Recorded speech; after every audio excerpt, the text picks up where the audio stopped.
तस्यादिलक्ष्यम् एकं नित्यं विमलमचलं सर्वदी साक्षिभूतं भावातीतं त्रिगुणरहितं सद्गुरुं तं नमामि।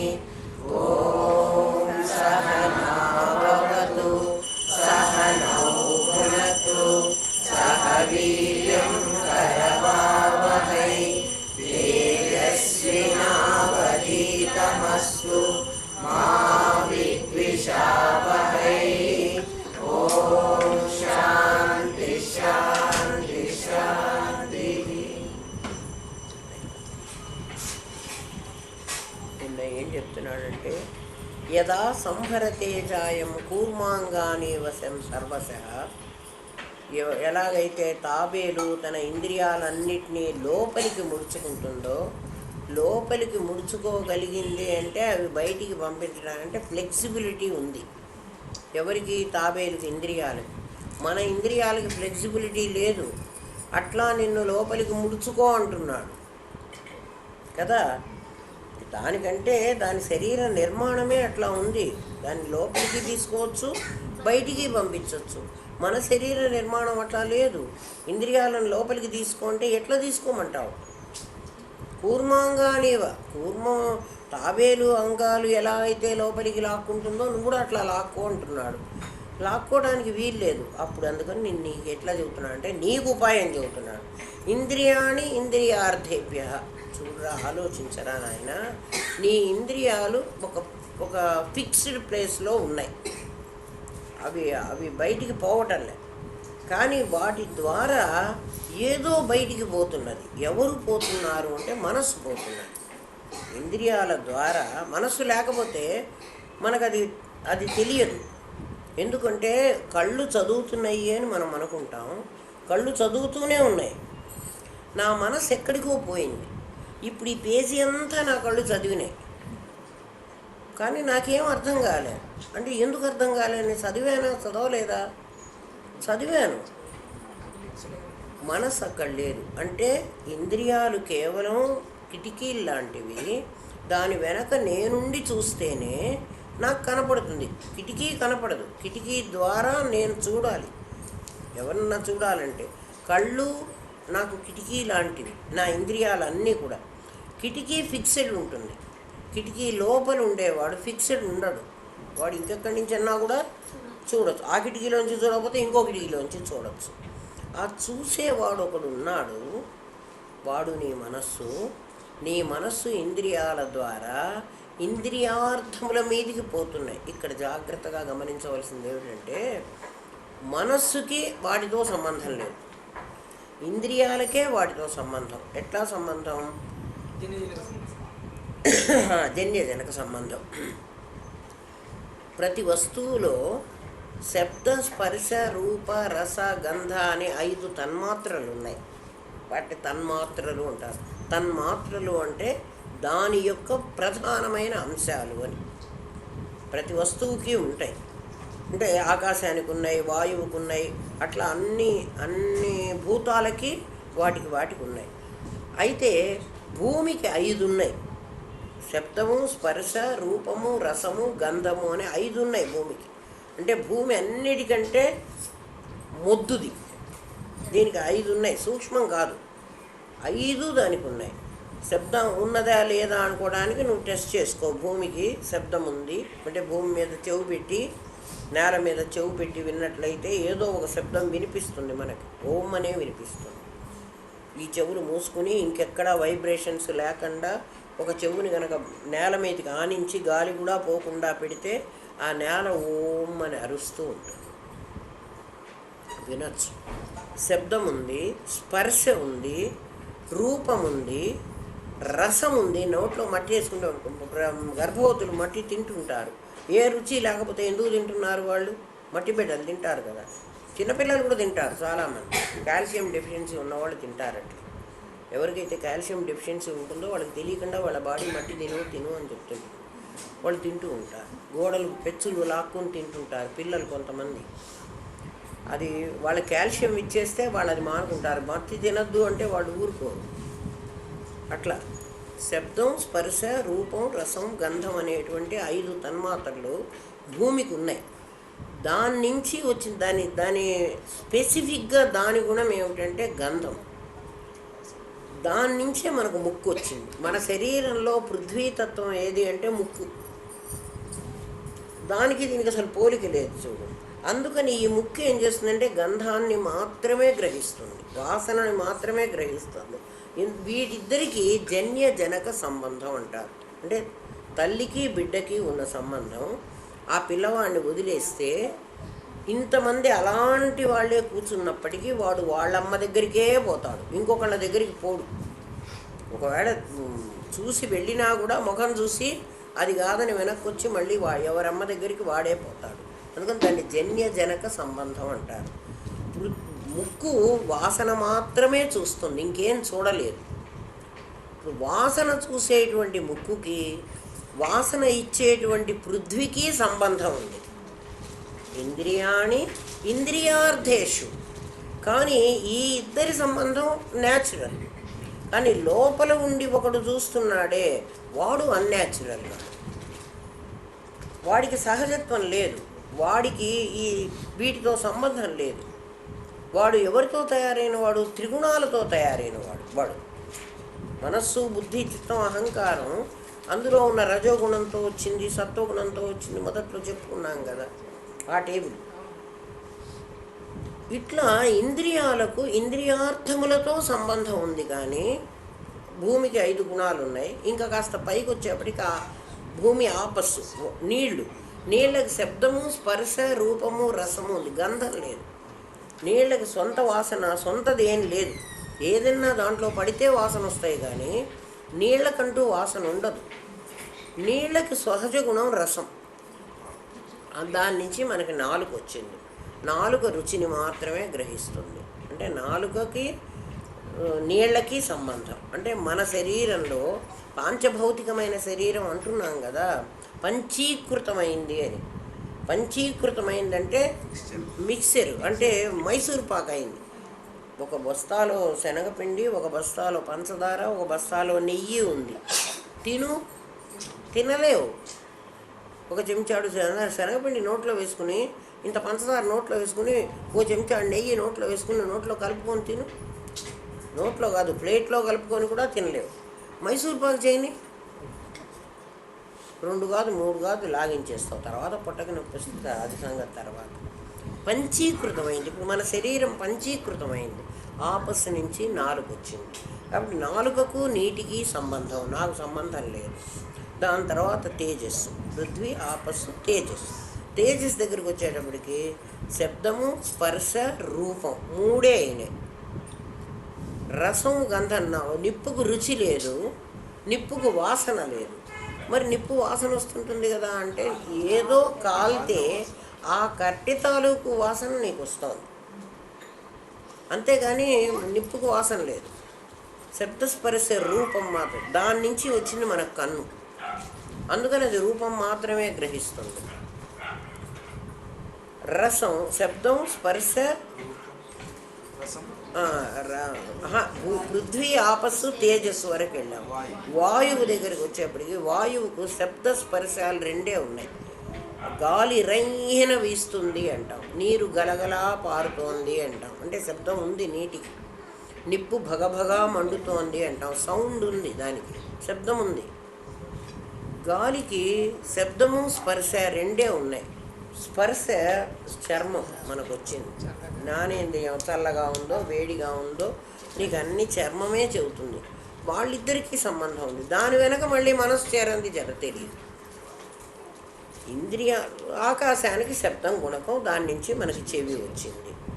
ఇవే జ్ఞానేంద్రియ పంచకం అన్నారు. జ్ఞానేంద్రియ పంచకం పంచభూతాల నుంచి మనకు వచ్చినాయి. అందులో ఒక అంశ.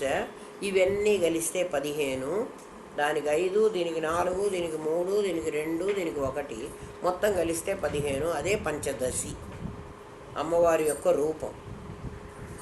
చిత్తు కాదు, చిత్తు పరమాత్మ రూపం. సద్రూపాలు ఇవన్నీ. వీటన్నీ మరి కనపడుతున్నాయి కదా, సత్తు కనపడాలి అంటే మ్యాటర్ అది ఎనర్జీ. అంటే మ్యాటర్ ఎన్ని రకాలుగా డివైడ్ అయింది? 15 రకాలుగా విభజించబడింది. మొత్తం 5 అవే 15గా విభజించబడింది. ఇంద్రియాలకి ఇంద్రియార్థములతో కలిగినటువంటి రిలేషన్షిప్ ఈ ప్రపంచంలో జరిగే పనులన్నీ జరుగుతున్నాయి. అంతకంటే ఏమీ లేవు. నువ్వేమన్నా చెయ్యి. నేను వింటున్నాను, నేను తింటున్నాను, నేను తాగుతున్నాను, నేను మాట్లాడుతున్నాను, నేను ఆలోచిస్తున్నాను, నేను ఇంకేదో చేస్తున్నాను, ఏమన్నా నువ్వు చేస్తున్నావు పని. నేను చచ్చిపోతున్నాను, నేను బతుకుతున్నాను, అవి కూడా కర్మలే కదా. పుట్టేవాడికి నేను పుడుతున్నానని తెలుసు, చచ్చేవాడికి నేను చస్తున్నానని కూడా తెలుసు. పుట్టేవాడు నేను ఇందులోకి ప్రవేశించి వాడే బయటికి వస్తున్నాడు. ఎవడు వాడిని బయటికి తీసుకురావటంలే, వాడే పాపం కష్టపడి బయటకు వస్తున్నాడు. అట్లా పోయేటప్పుడు కూడా ఈ శరీరాన్ని వదిలిపెట్టి వాడే పోతున్నాడు. ఒకడు పోవాలి, పోకపోతే ఇది పడిపోదు. ఈ మొత్తం ప్రపంచంలో జరుగుతున్నది ఇంద్రియములకు ఇంద్రియార్థములతో జరుగుతున్న రిలేషన్షిప్. వాళ్ళిద్దరూ స్నేహం చేస్తున్నారు, ఒకళ్ళతో ఒకళ్ళు వద్దనుకుంటున్నారు. సంయోగమైనప్పుడు నీకు దృశ్యం కనపడుతోంది, వియోగమైనప్పుడు దృశ్యం కనపడటం లేదు, అంతే. పాంచభౌతికమైనది. ఇది తెలిస్తే ఇక్కడ ఏమీ నేను పని చెయ్యటం లేదు. నైవకించిత్ కరోమి అని ఇంతకుముందు చెప్పాడు కదా. నేనేం చేయటం లేదు. నేను అంటే ఎవరు? ఆ శక్తి, ఆ చిచ్చక్తి, ఆ ఎనర్జీ, అదేం పని చేయటంలే. ఈ ఇంద్రియాలు దానికి తగిలించుకున్నప్పుడు అందులో నుంచి ఆ పవర్ కైనటిక్ అవుతోంది, లేకపోతే పొటెన్షియల్గా ఉంటుంది. ఇక్కడ ఏం చెప్తున్నా అంటే తస్య ప్రజ్ఞా ప్రతిష్ఠిత అంటున్నాడు. తస్య అన్నప్పుడు ఒక జీవుణ్ణి తీసుకొచ్చాడు ఇక్కడ. వాడి ప్రజ్ఞ అంటే ప్రజ్ఞ బ్రహ్మమే. కానీ ఇంద్రియములు ఇంద్రియార్థములతో సంయోగం చెందుతున్నా కూడా దాన్ని పట్టించుకోకుండా వాడు ఊరికే ఉన్నట్లయితే అది యోగస్థం. అట్లా వాడు గనక ఉండగలిగితే వాడి ప్రజ్ఞ వాడు అంటున్నాడంటే ఒక మనిషిని చూపిస్తున్నాడు. వాడికే కదా ఇంద్రియాలు ఉండేది, పరమాత్మకు ఇంద్రియాలు లేవు కదా. పరమాత్మకు ఇంద్రియాలు లేవు, ఇంద్రియార్థములు లేవు. వాడి ప్రజ్ఞ ప్రతిష్ఠిత, వాడి ప్రజ్ఞ స్టేబుల్గా ఉంది, అది కదలటం లేదు, ఒక చోట ఉండిపోయింది. ఎందుకంటే ఇంద్రియాలు ఇంద్రియార్థాలతో అంటే వాడి శక్తి ఇచ్చాడు. శక్తి ఇస్తే కూడా అవి పనిచేస్తున్నాయి. ఇప్పుడు వీడు పని చెయ్యనట్లే. ఇప్పుడు వీడి ఇంద్రియాలను వీడు ముడుచుకున్నట్టు. ఇప్పుడు అర్థమైందా? ఇంద్రియాలు ముడుచుకోవడానికి నాకు వీలు లేదు కదా. మరి నేను ఎట్లా ముడుచుకోవాలి అంటే ఇప్పుడు ఇట్లా చేస్తే నీ ఇంద్రియాలు నువ్వు లోపలికి తీసుకున్నట్టేరా. పని జరుగుతున్నా నైవకించిత్ కరోమి, నువ్వేం చేస్తున్నట్లు కాదు, ఇంద్రియాలు అవి చేసుకుంటున్నాయి. అది ఎట్లా వీలవుతుంది కృష్ణ? నాకు అర్థం కాలేదే. నువ్వు అన్నీ చెప్పావు, ఇంద్రియార్థాలతో పని చేసుకుంటున్నాయన్నావు. మరి నేను ఉండకుండా అవి పని చెయ్యవు కదా. నేను శక్తి ఇవ్వకపోతే అవి సొంతంగా పనిచేయ జడములను నీవు చెప్పావు, నాకు తెలిసింది. మరి నేను ఇవ్వకపోతే అవి చెయ్యవు కదా. నేను చేస్తున్నా ఎట్లా అంటే, అర్జున నీకు మని చెబుతాను. నువ్వు చాలా హరీలో ఉన్నావు. ఆఫీస్కి ఇంకా ఇప్పుడు వెళ్ళిపోవాలి. 1 నిమిషంలో నీకు వెహికల్ వస్తుంది, నువ్వు ఎక్కిపోవాలి. నువ్వు మిస్ అయితే ఆ బండి వెళ్ళిపోతుంది. నువ్వు మళ్ళీ 1.5 గంటన్నర కష్టపడి వెళ్ళాల్సి వస్తుంది. ఆఫీస్ బండి వచ్చింది ఇప్పుడు, నీకు చాలా టైం లేదు అంటే అసలు నువ్వు వెళ్ళిపోవాలి. ఇప్పుడు మీ ఆవిడ వేడివేడిగా టిఫిన్ తీసుకొచ్చి నీకు పెట్టింది, వేడివేడిగా పెట్టింది, అది కూడా చల్లగా ఉండాలి కదా. ఎందుకంటే ఆమె చేయకనే నీకు లేట్ అయింది, ఆమె చేసింది పెట్టింది. ఇప్పుడు తినిపోవాలి, తినకపోతే నీకు అక్కడ తిండి లేదు. ఇప్పుడు నువ్వు దాన్ని తినాలి. ఆ ఉడుకు మెడుకుది ఎట్లోట్లా నువ్వు తింటావు. 1 నిమిషమే ఉంది నీకు టైం, అక్కడికి వెళ్ళిపోవాలి. ఆ నిమిషంలో ఇది గొంతులో వేసుకోవాలి. నోరేమో కాలుతున్నది. ఇప్పుడు నీకు రుచి తెలుస్తున్నదా అర్జున? నీకు రుచి తెలియదు. తిన్నావా? తినలేదా? తిన్నావు. సాయంత్రం వచ్చిన తర్వాత నేను ఎంతో ఇష్టపడి నీ కోసం ఉప్మా చేశాను. ఆ ఉప్మా నీవు మరి బాగుందని కూడా నువ్వు అప్రిషియేట్ చేయలేదు, నువ్వేం చెప్పలేదు అని ఆమె అడిగింది అనుకో. ఒకవేళ అడుగుతుంది కదా, కష్టపడి చేసింది కదా పాపం. వీడికి నాకు తిన్న గుర్తు కూడా లేదే, తిన్నాడు అంటే ఎట్లా తిన్నాడు వాడు? తినలేదా?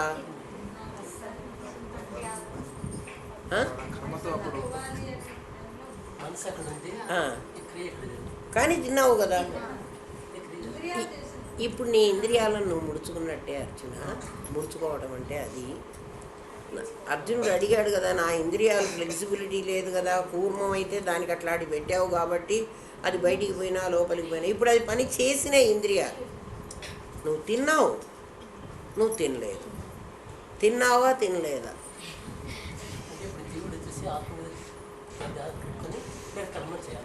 అంతే కదా. యోగస్థం అంటే అదే కదా, ఆత్మ మీద ధ్యాస పెట్టుకోమని కదా. మీ అన్న వస్తున్నాడు అంటే రైల్లో వస్తుండే అన్నాన్ని గుర్తు పెట్టుకోరా అని చెబుతుంటే అదే కదా, వాడి మీద ధ్యాస పెట్టుకునే కదా ఇక్కడ పనులన్నీ చేయమన్నాడు. నువ్వు పనులు చేస్తావు, అన్నీ తిన్నావు, రుచి తెలిసిందా? ఆ పదార్థం నీ లోపలికి పోయింది కదా. అది కూడా కాకుండా చాలా బాధల్లో ఉన్నావు.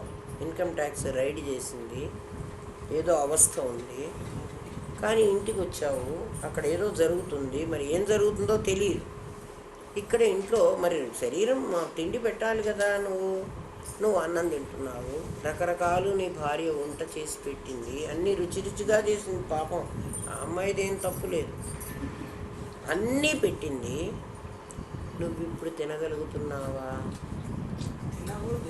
నువ్వు తిన్నావు, ఎందుకంటే తినకపోతే నువ్వు చచ్చిపోతావు. నీకు ఆకలి అవుతుంది కదా, నువ్వు మనిషివి కదా, తినాలి కదా, తింటావు. కానీ నీకు దాని రుచి తెలియదు. చాలా బాధగా ఉన్నప్పుడు తెలియదు, నువ్వు చాలా తొందరలో ఉన్నప్పుడు నీకు తెలియదు. తింటున్నప్పటికీ చేస్తున్నప్పటికీ ఆహార పదార్థాల రుచి నీకు ఎందుకు తెలియలేదు అంటే నీ దృష్టి దాని మీద లేదు.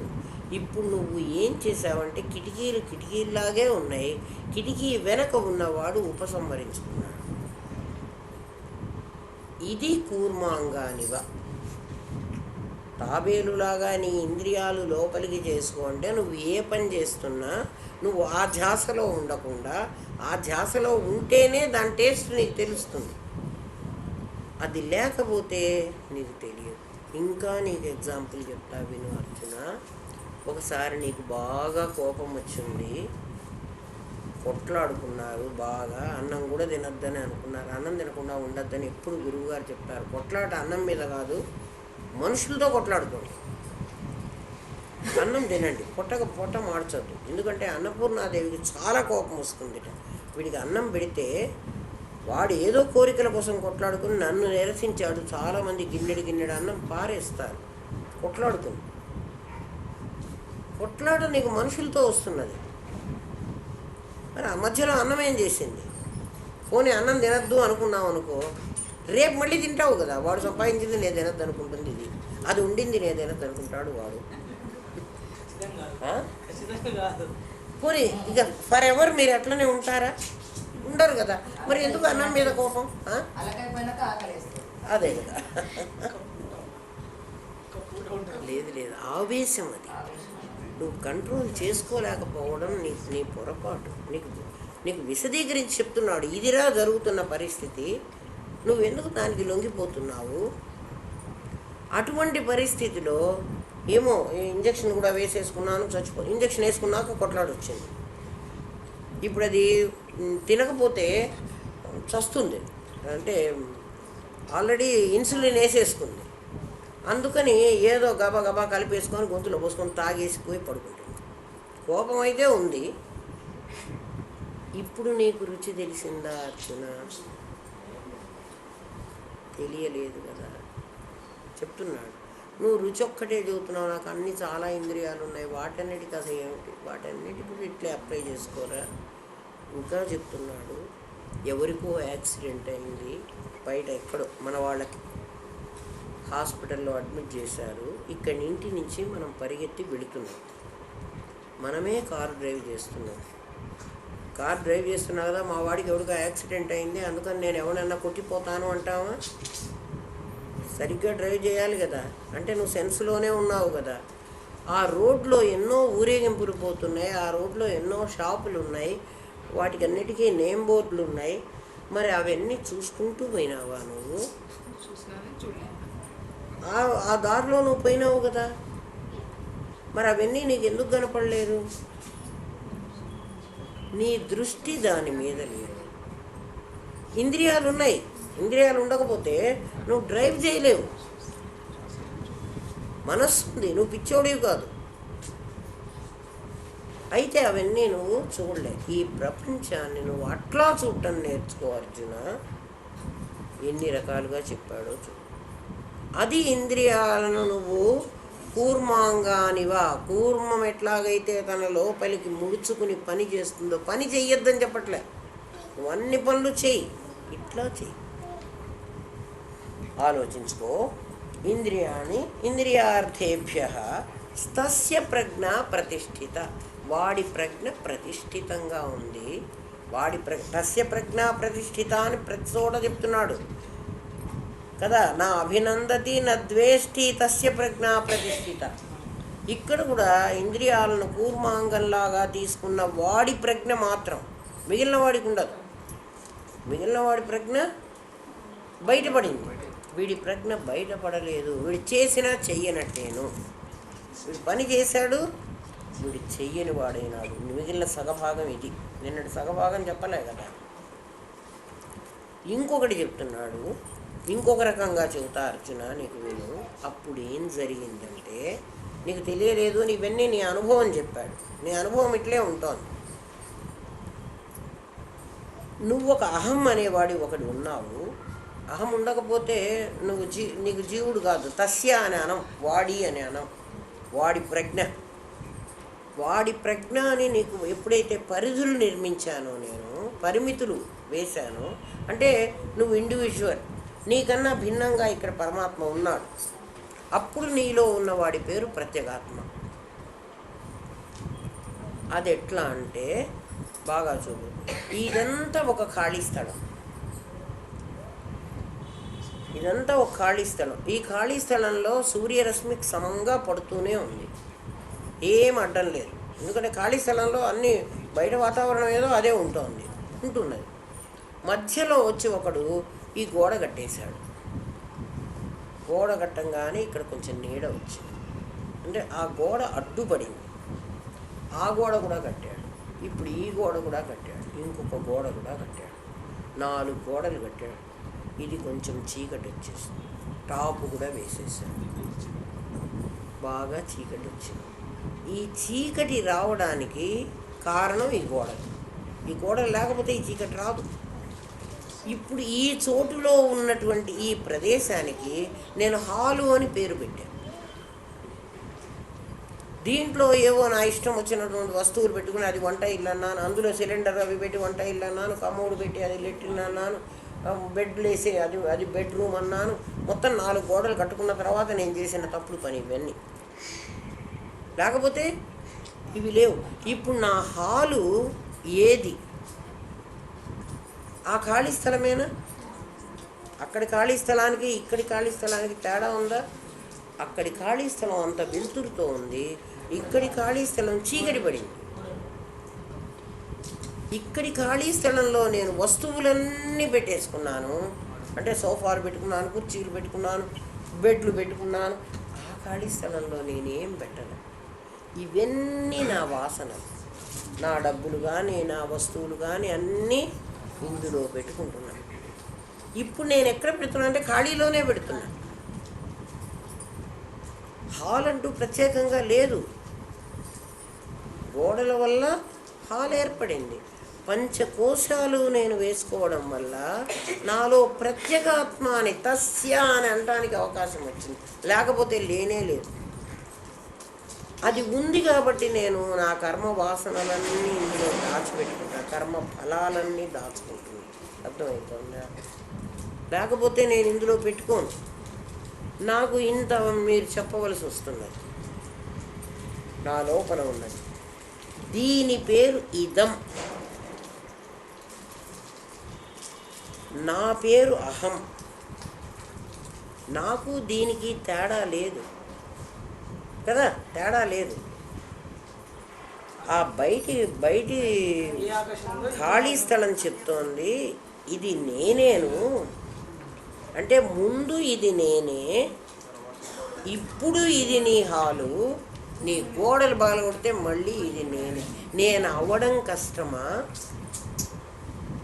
నేను ఇదిగా డివైడ్ కాలేదు, నువ్వు గోడ కట్టి నన్ను డివైడ్ చేశావు. నీ గోడలు తీసేస్తే ఇది నాదే, నాలో కలవడానికి నాకేం ఇబ్బంది లేదు. నువ్వు గోడలు పెట్టుకోబట్టి దీంట్లో చీకటి వచ్చింది. గోడలు ఎందుకు పెట్టుకున్నావు అంటే, నువ్వు ఇందులో ఏదో ఒక రహస్యమైన పని చేసుకోవాలన్నా నీ గోడలు కట్టుకున్నావు. నువ్వు అన్నం వండుకుంటున్నావో తింటున్నావో ఇంకొకటి నుంచి నిన్ను నువ్వు కాపాడుకోవడానికి నువ్వు చేసుకున్న పని కదా. ఇది ఎప్పుడైతే కట్టుకున్నానో నాకు కావలసిన వస్తువులన్నీ ఇందులో దాచిపెట్టుకుంటా, ఆ వీధిలో పారేను. ఇంత చిన్నది కూడా తెచ్చి, అట్లా చిన్నవి కూడా తెచ్చి ఇందులో లోపల దాచుకుంటున్నావు. ఎప్పుడు నేను దాచుకున్నానో నేను అప్పుడు జీవుని అయిపోయాను. లేకపోతే నాకు జీవత్వం లేదు. వెతుక్కో, నీ కర్మలు, నీ వాసనలు, వాటి ఫలాలు, పుణ్యపాపాలు అన్నీ నీకు ఎక్కడి నుంచి వచ్చినాయి? ఈ దేహం అనే గోడ కట్టుకోబట్టి వచ్చినాయి. ఈ దేహం అనే గోడ నీ పంచకోశాలు, 4 గోడలు 5 పైన టాప్. అవి వేయకపోతే నీకు కొంపలో చీకటే లేదు. అయితే నాకు అప్పుడప్పుడు నాకు కొంచెం వెలుతురు రావడానికి నేను 4 కిటికీలు 4 వాకిళ్ళు పెట్టుకున్నా. అట్లా 9 వాకిళ్ళు పెట్టుకున్నా నేను నా శరీరాన్ని. 10 పెట్టుకున్నా కానీ 10ది కంప్లీట్గా మూసి పెట్టుకున్నా. అది తెచ్చుకోవడం నా చేత కాదు. బ్రహ్మరంధ్రం 10వ రంధ్రం కూడా 10వ వాకిలు కూడా ఉంది. అది ఎప్పుడు ఆల్వేస్ క్లోజ్, అది ఓపెన్ కావటంలే. 9 వాకిళ్ళు, నవద్వారపురి అని దీనికి పేరు. అందుకని ఇదం అనేటువంటిది లేనే లేదు అర్జున. అహం వల్ల ఇదం వస్తున్నది. ఇదం అనేది ప్రతిబింబం లాంటిది. అహం ఉండకపోతే, అర్థం ఉన్నా కూడా బుద్ధి ఉందన్నాడు. బుద్ధి నేను తెచ్చుకున్నటువంటి నా ఇంట్లో ఉన్న కుర్చీ లాంటిది. నేను వెళ్ళి కూర్చుంటేనే అది పనికి వస్తుంది, లేకపోతే అది కుర్చీ అని నాకేం సంబంధం. అది ఒక చెక్క ముక్క పడి ఉంటుంది అక్కడ. నా బుద్ధి, నా అహం దాని మీద పడబట్టి నా ప్రతిబింబం అది నాలాంటిగే కనపడుతోంది.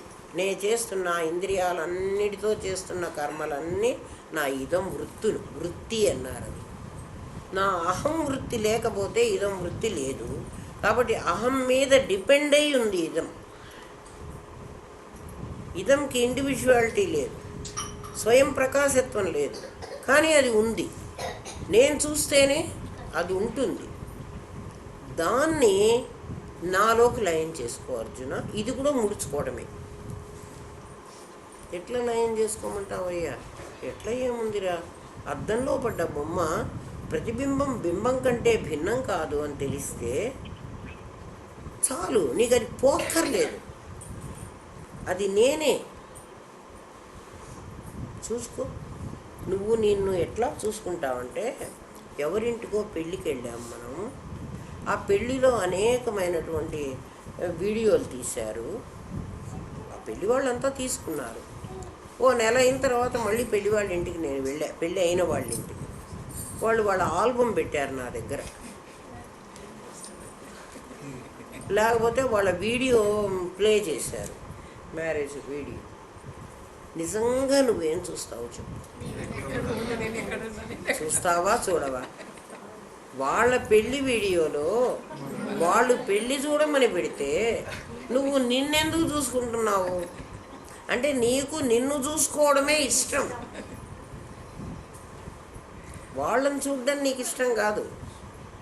ఆ పెళ్ళిలో నువ్వు ఆ చూస్తున్నది నీ ప్రతిబింబాన్నే. నీ ప్రతిబింబాన్ని చూస్తున్నవాడివి నువ్వే. నీవుగా ఉన్నప్పుడు నిన్ను ఫోటోలో చూడాల్సిన పని ఏముందిరా నీకు? నువ్వు నీ దగ్గరే ఉన్నావు కదా, నువ్వు ఎట్లా ఉన్నావో నీకు తెలీదు. ఎందుకు చూస్తున్నావు? ఆ ఫోటోలో నేను ఆ చీర కట్టుకున్నప్పుడు ఎట్లా ఉన్నాను, అది కదా నువ్వు చూసింది. నువ్వే ఉన్నావు కదా, నన్ను నేను చూసుకునే పనే ఉంది. మరి ఏం చూస్తున్నాను? ముక్కులు కళ్ళు ఏమన్నా మారుతాయా? ఏం మారు. మరి ఏం మారుతుంది? నేను వేసుకున్న డ్రెస్ మారి, అంతేనా? ఇప్పుడు అహము ఇదం వృత్తులని అట్లా చూస్తున్నది కదా. అది నాకంటే భిన్నం కాదు, నాకంటే భిన్నంగా నాకు కనపడుతున్నది. అది నేనే నన్ను నీకు ఎంత స్పష్టంగా తెలుసో, ఎవరినయ్యా అది నువ్వు కాదులే అంటే నువ్వు ఊరుకుంటావా? నేనే. అది నీవే అనటానికి నీకు గట్స్ ఉన్నాయి, ఇది నీవే అనుకోవడానికి నీకు గట్స్ లేవు. ఎందుకంటే నీకు అసలు ఆత్మే తెలియదుగా, శరీరమే నేను అనుకుంటున్నా. నీకు అక్కడ శరీరాన్నే గుర్తుపట్టావు కాబట్టి అది నేనే అని అంటున్నావు. అక్కడ శరీరం చూసే నువ్వు నేను అంటున్నావు, నిన్ను నువ్వు చూసుకొని కాదు. ఈ ఇదం వృత్తులను, ఇప్పుడు ఇదం వృత్తి తెలిసింది కదా, అహం వృత్తి యొక్క ప్రతిబింబం ఇదం వృత్తి నీకంటే భిన్నంగా కనపడుతున్నది. ఇంకా నీకు అర్థమయ్యేటి చెప్తా చూడు. ఇంకేమిటంటే, నాకు కళ వచ్చింది, నా కళలో నేనొక్కడే కదా ఉండాలి, నా కళలో ఇంకోటి ఉండడానికి వీల్లేదు. నా కళలో నేను లండన్ పట్టణానికి వెళ్ళాను, అక్కడ ఒక కారు కూడా కనిపించింది. నా కారు రోడ్డు, ఆ కారులో నేను రోడ్లో కారు నడుపుతున్నాను. ఇప్పుడు లండన్ నగరం, నేనే లండన్ నగరం అయినా, నేనేమన్నా అవుతా, నేనే కారు కూడా అయినా, నేనే రోడ్డు కూడా అయినా. మరి నేను మనిషిని కదా, నేను ఇవన్నీ ఎట్లా అవుతాను? అయినాను. అవకపోతే నాకు కనపడలే. ఇప్పుడు నా ఇదం వృత్తులు నాలాగే ఉండవు, అవి నేనే. అంటే ఇట్లాగే ఉంటుందేమో, అట్లుంటే మేము కనుక్కోవచ్చు అనుకున్నాము, అద్దంలో పడ్డ నీ బొమ్మ అనుకుంటే. అట్లా కాదు, నువ్వు ఏమన్నా అవగలవు. ఎందుకు అంటే నువ్వు అదే గుర్తుపెట్టుకో. అందుకనే నీకు కోతి జన్మ, కుక్క జన్మ, పిల్లి జన్మ, పంది జన్మ ఎందుకు వస్తాయి అంటే ఎందుకు వస్తాయి. నువ్వు ఏదన్నా అవగలవు. నీ కళలో నువ్వేమన్నా అయినావు కదా, దొంగవాడివి నువ్వే అయినావు. నీ కళలో దొంగవాడు ఇంకోడు లేడు, నువ్వే. నువ్వే రాజువి, నువ్వే దొంగవాడివి, నువ్వే రోడ్డువి. నువ్వు మనిషివే కాదు, నువ్వు రోడ్డువి కూడా అవుతావు, నువ్వు కారువి కూడా అవుతావు, నువ్వు యాక్సిడెంట్ కూడా అవుతావు, ఏమన్నా అవుతావు నీ కళలో. అవన్నీ సత్యమా? మెలకువ రాగానే మళ్ళీ అవన్నీ నీ లోపలికే వచ్చినాయా, రాలేదా? నీకంటే వేరుగా కనిపించినాయి, నీలోకి వచ్చినాయి. అవన్నీ ఇదం వృత్తులు నీ అహం వృత్తిలో చేరిపోతాయి. అట్లా ఇంద్రియార్థేషు అని నీ ఇంద్రియ జ్ఞానాన్ని అంతా లోపలికి లాక్కో అర్జున. అప్పుడు తస్య ప్రజ్ఞ ప్రతిష్ఠిత, ఆ ప్రజ్ఞ కూడా ప్రతిష్ఠితమయ్యే ఉంది. అది ఎప్పుడు కూడా బయటికి వెళ్ళలేదు. ఇంకా చెప్తున్నాడు, విషయ వినివర్తంతే నిరాహారస్య దేహినః రసవర్జ్యం రసోప్యస్య పరం దృష్ట్యా నివర్తతే అంటున్నాడు అర్జున. విషయ వినివర్తంతే, విషయాలు అంటే ఇవన్నీ ప్రపంచంలో నీకు ఎదురుగా ఉన్నవన్నీ విషయాలు. జ్ఞేయమంతా విషయమే. జ్ఞానం నీవు, జ్ఞానం ఎప్పుడూ నీవే ఉండాలి. జ్ఞానం నీ ఇంద్రియ జ్ఞానం. ప్రజ్ఞ నీవు ఉండాలి. ప్రజ్ఞే ఇంద్రియాల ద్వారా బహిర్ముఖమైనప్పుడు జ్ఞానం అవుతుంది. ఎట్లా అంటే, కుండలో పెట్టిన దీపం కుండలో నుంచి బయటకు వచ్చేటప్పుడు రకరకాల షేపుల్లో నుంచి బయటకు వస్తే ఆ కాంతి, దీపకాంతి ఆ షేప్ లాగా ఎట్లా ఉంటుందో, ఇది జ్ఞానము, అది ప్రజ్ఞ. అంటే ప్రజ్ఞ లేకపోతే జ్ఞానం రాదు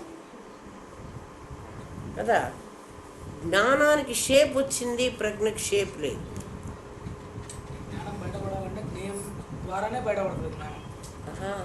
జ్ఞేయం అంటే అదే కదా. జ్ఞేయం అంటే నీకు కనపడే వస్తువు. జ్ఞానం అంటే నువ్వు చూసేవాడివి. నీ జ్ఞానం ఎట్లా ఉంది అంటే, నువ్వు ప్రజ్ఞగా ఉన్నావు. ప్రజ్ఞ నిరాకారం. కుండలో దీపం నిరాకారం. కుండకు షేపులు ఉన్నాయి. ఆ షేప్లో నుంచి ఆ జ్ఞానం బయటికి వచ్చింది. ఇప్పుడు ఆ దానికి ఆకారం వచ్చిందే, ఆ కుండకు ఏ ఆకారం ఉందో అది ఆ ప్రజ్ఞ ఆకారం లేదు. అది నీ దగ్గరికి వచ్చి డైమండ్ లాగా లైట్ ఎట్లా పడుతోంది, డైమండ్ లాగా, మనిషిలాగా, కోతిలాగా, కుక్కలాగా పడుతోంది కదా. ఈ షేప్ దేంది? నీ శరీరంది. నీ శరీరంలో నుంచి నిరాకారమైన ప్రజ్ఞ బయటకు వచ్చింది. అట్లా బయటకు వచ్చినప్పుడు దాన్ని జ్ఞానం అన్నారు.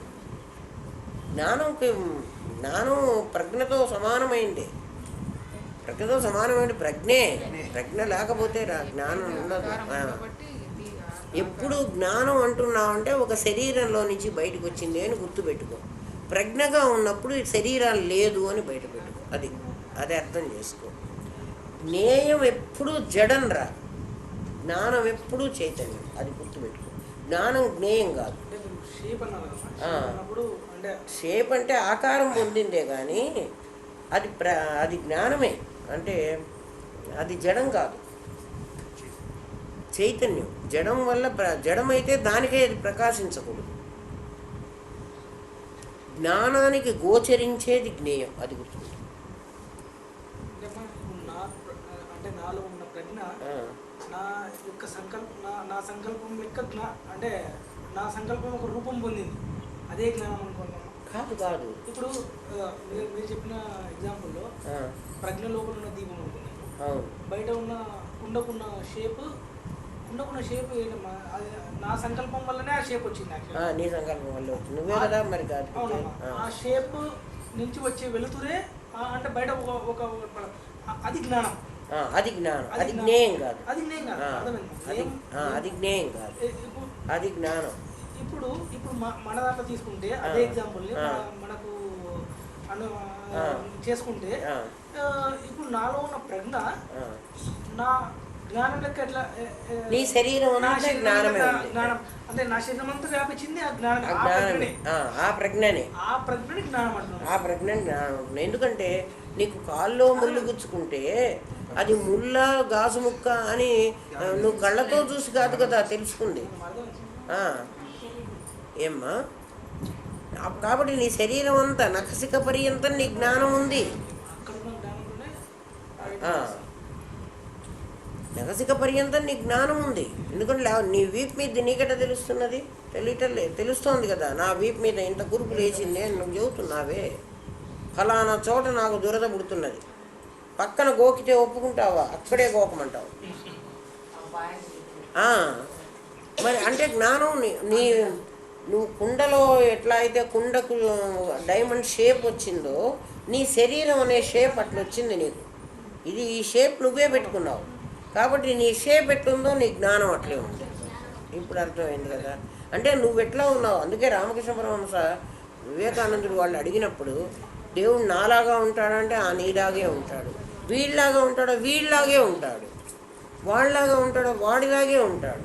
దేవుడు ఎట్లా ఉంటాడు అంటే ఆయన అంటున్న సెన్సు ఏ షేప్లో నువ్వు పెట్టుకున్నావో ఆ షేప్, ఈ షేప్ను నువ్వు సంకల్పించుకున్నావు. ఏమ్మా? నా ప్రజ్ఞకి రూపం లేదు. నా ప్రజ్ఞానం బ్రహ్మ, జ్ఞానం బ్రహ్మ అంటారు లేదు. ఎప్పుడు జ్ఞానం అయింది? ఒక షేప్లో పడ్డప్పుడు అయింది. ఆ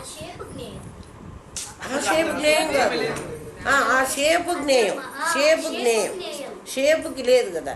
ఈ వచ్చిన రూపం కాదు, నువ్వు సంకల్పించిన షేప్ నీకు జ్ఞానం ద్వారా జ్ఞేయాన్ని గుర్తిస్తున్నావు. ఇప్పుడు ఇట్లా వచ్చి ప్రజ్ఞ పొటెన్షియల్ వచ్చమ్మా. మన శరీరం తీసుకున్నప్పుడు అది కైనటిక్ అయిపోయి జ్ఞానం ద్వారా జ్ఞానం అంటే జ్ఞానాన్ని కైనటిక్ అనుకోవచ్చు కదమ్మా. కైనటిక్ అవ్వకపోతే శరీరంలో ఎక్కడెక్కడ అది కైనటిక్ అయిందని కూడా అనకూడదు. ఎందుకంటే కంట్లో చేరినప్పుడే కైనటిక్ అంటే ఒక ప్రమాణంతో చేరితేనే అది. లేకపోతే అది అట్లనే ఉంటుంది కదా. నీ జ్ఞానం ఏం పని చేయలేదనుకో, తస్య ప్రజ్ఞ ప్రతిష్ఠిత అన్నప్పుడు నువ్వు కైనటిక్ అవ్వలే. ఏమ్మా? మనసు కూడా సంకల్పం ఆ గ్యాప్లో అది పొటెన్షియల్గానే ఉందన్నారు. పొటెన్షియల్గానే ఉంది కదా.